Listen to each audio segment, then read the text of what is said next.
The following is not immigration advice. It merely depicts my own immigration experience. Need advice? Check out a good immigration lawyer. Hi, I just got back from renewing my 1 year retirement visa, and I'm exhausted. This year went not as smoothly as the years past. It's about my 15th renewal, and I'll tell you all about it.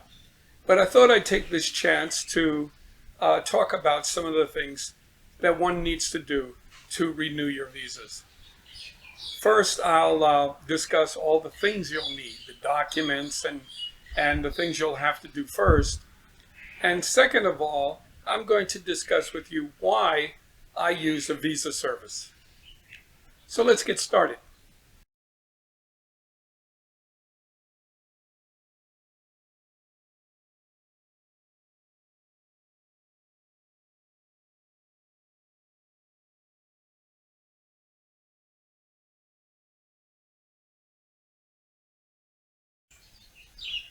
Well, it's the next morning, and I'm basically recovered from the events of yesterday, getting my retirement visa extended.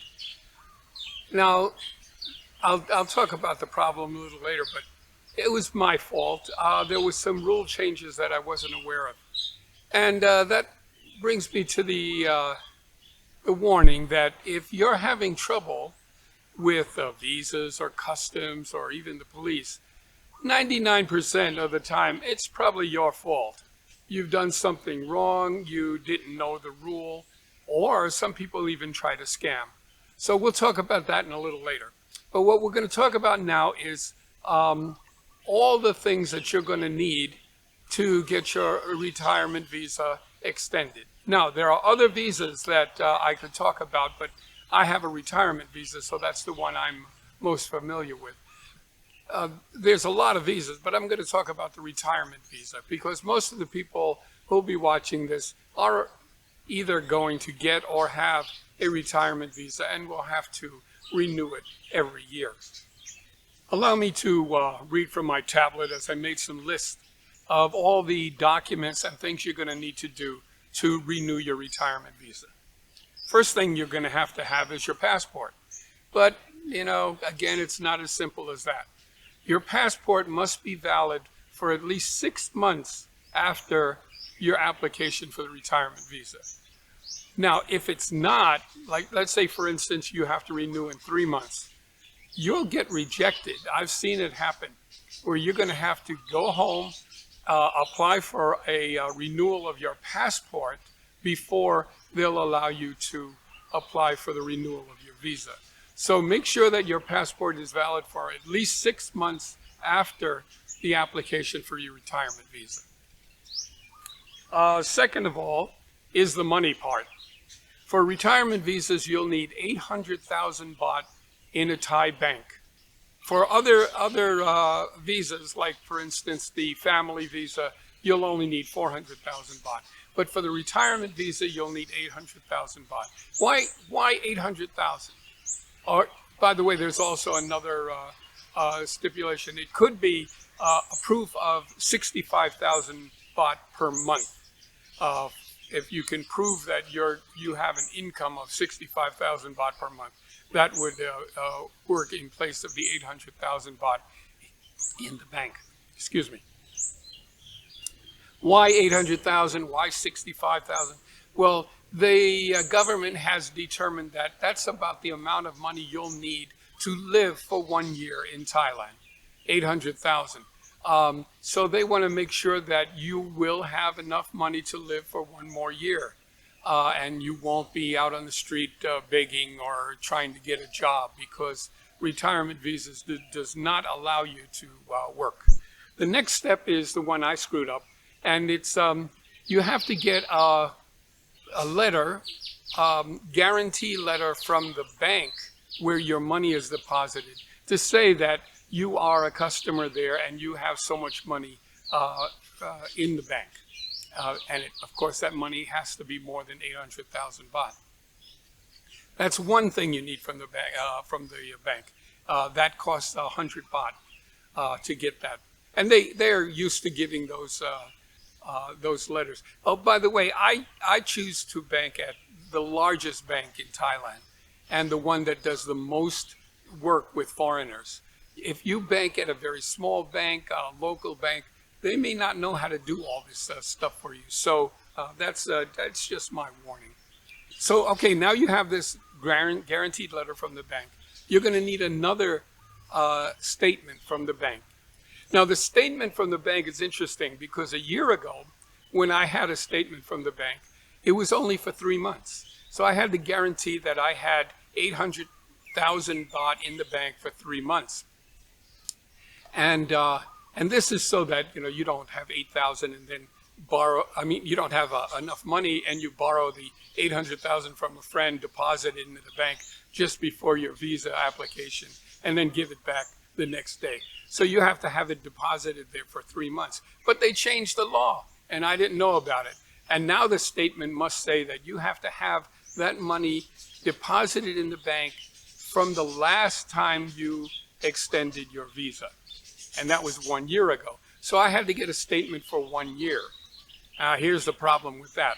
It used to be you could just go to the bank and get a 3-month statement, and they'd stamp it and give it to you right away. For a year, they have to request that from the Bangkok Bank in Bangkok, the central headquarters. And I didn't know that. And it takes between 5 and 7 days to get that. So be careful. When you go to apply for your visa, you're going to have to give yourself enough time. I suggest you give yourself 1 month. Okay, so start doing this, going to the bank and all that 1 month before you apply for the visa. Now that first letter from the bank has to be current, so it has to be within the last 7 days. And the statement from the bank has to be for 1 year. Okay, now that we've got those bank statements and the money in the bank out of the way, it's time for some of the more mundane documents you're going to need. First of all, you're going to need a picture, one of those passport pictures that you've taken many, many times. It has to be the same size as a passport picture. There are lots of services that do that for you around the city. Then you'll need your bank book, and you'll need the first page copied, and then every page in the bank book copied. Now, hopefully the bank book will show everything for the last year. If you had to get a new bank book because your last one was all filled up, then I would copy both. So that would be important. Then you'll need a copy of your passport's first page, with the picture on it and the expiration date, and a copy of the page with your last visa. That would be good to have. I'm not sure that's required, but I would do that. And you'll also need a copy of the 90-day reporting. I'll talk about 90-day reporting in a little while. But there you get a little slip of paper that they staple into your passport that shows that you've reported within the last 90 days. And the last one you'll need from the passport is your arrival card. The one they give you when you're in the airplane, you have to fill it out, and they staple that in your passport too. Then there are some various application forms that I'm not that aware of, but the immigration office will make sure that you fill those out. And there's also a 1,900 baht renewal fee, and that will be, you'll have to have that ready for you.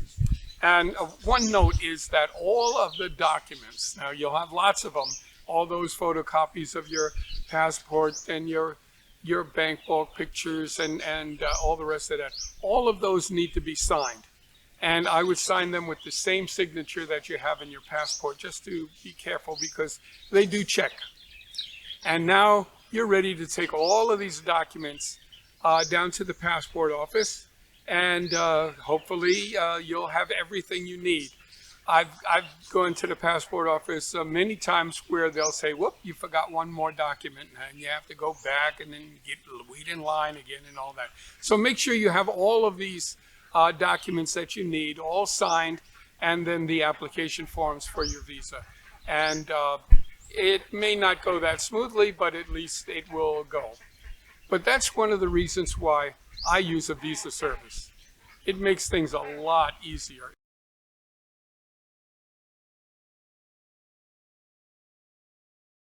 A lot of people have irrational fears. These are called phobias. I had a good friend who had a phobia, a strange phobia, for feathers. Now, of course, birds have feathers, so every time she saw a bird, she was kind of freaked out. Like if a pigeon came and flew down near her, or a sparrow, she just freaked out. So she was almost frozen if she saw a feather or she saw a bird. Now, luckily, I don't have any phobias, but I do have some irrational aversions. There's no reason behind it. They're just things I really dislike doing. One of them, for some reason, is going to a filling station, a gas station. Luckily, if I had a phobia, I would never be able to fill up my car, but I can just fight through the aversion and go ahead and fill up the car. But the other version I thought I had anyway, was an aversion to flying. I wasn't afraid of flying, I just didn't like it. Until I realized I really wasn't afraid of flying. I could do domestic flights, short flights, and no problem at all. I never got anxious or anything like that. The only time I got anxious was when I had to do an international flight. And that meant I had to go to immigration. That was what my aversion was. Now, even though I had this aversion to immigration, my first couple of years retired here, I would go ahead and do all the paperwork, find out what I needed, get it all ready, and go on down to the immigration office and deal with it. Now, that was about almost 20 years ago now, and there were a lot fewer people going to immigration then. There is a lot of people there now, especially a lot of Chinese and a lot of Europeans who just want to come live here. So it's a big, big hassle now going down to immigration, a lot more than it did before. But I used to do it. Then I got to thinking, and even though I really hated going to immigration, I mean, I had this aversion and it was really bothering me, I started thinking, you know, I live off of Social Security, and every month I have a little left over. You know, I don't use the whole Social Security to live off of here. It's pretty good cost of living here in Thailand. And by the end of the year, I had a couple of $100 left over. Well, it just so happened that's what a visa service costs. So I thought, why don't I take this extra money, spend it on a visa service, not have to deal with my aversion, and let's see how that's going. So the first time I went down to the visa service office, I didn't know anything. I didn't know what I needed or anything. I brought my passport with me. I asked how much their service cost, and the whole service or everything was about $200. But that included the 1,900 baht that I would have to pay the immigration for my visa. So I thought, hey, that's not a bad cost. $200 for having to wait in line for hours and hours. And being in my 70s, I thought, that waiting in line is really just wasting my time. And I don't have a whole lot left, so I thought I might want to save some time. So I asked them how much it cost. They didn't ask me for the money right away. And they said, let's see your passport. And I was a couple of weeks ahead of my appointed time. They said, this is good. And they said, just sit in the booth here. We'll get you a Coke. There's some cold water. You could look at your tablet for a while. And they came back in about 5 minutes, and they had a whole series of forms. I filled them out. By the way, I'd also gone to the bank already because I knew I needed that bank statement. So I showed them that. I had my bank book with me, and they took copies of everything I needed. They also took my picture because they had a picture service there, and had me sign all the papers. And by maybe it was 15 or 20 minutes, I was finished, and they said, okay, come back tomorrow. They'll take your picture, and that'll be it. So the next day I came back, and one of the employees came up to me and says, come on, we'll take you over to immigration and get your picture taken. It's one of the rules that immigration has. You have to have your picture taken every year. even though you're giving them a picture, they want to take the picture themselves. So he walked me over to immigration. There was a big line of people waiting to get their pictures taken. And he just walked in front of the line, walked up to the guy at the counter and waved for me to come over. I walked over, I took my picture. The employee handed me my passport with the visa in it and said, "That's it, we'll see you next year." I had already paid him my $200 plus. By the way, there's a 90-day reporting requirement. Every 90 days you have to go to immigration, report that you're still here, and you get a little slip of paper that you stick in your passport.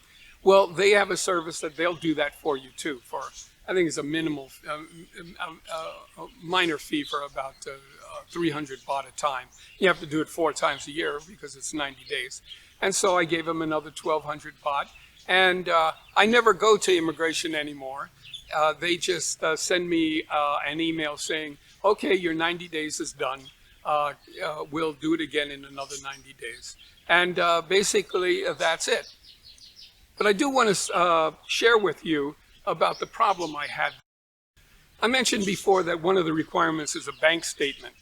And I went down, I got my bank statement for 3 months, as I normally did, for the last 15 years or so. And I brought it to the service, and they said, no, you can't do this. They changed the law, and it's a 1-year requirement now. And I said, oh my God. If you go to the bank, they can't give you that statement right away. They have to send a request to Bangkok Central and get it from them. So I said, how long does that take? And they said it takes between 5 and 7 days.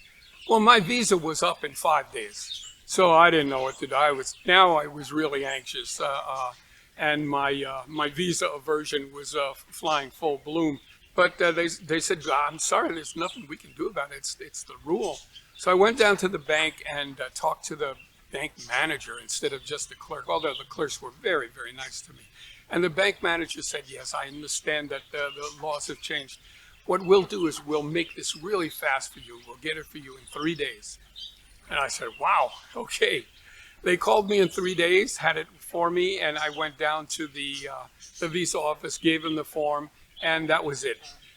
Now, if I had not been doing a visa service, I probably would still be online somewhere in immigration trying to get everything right. So for me, at age 78, even a minute spent online at an immigration office is taking time away from my life.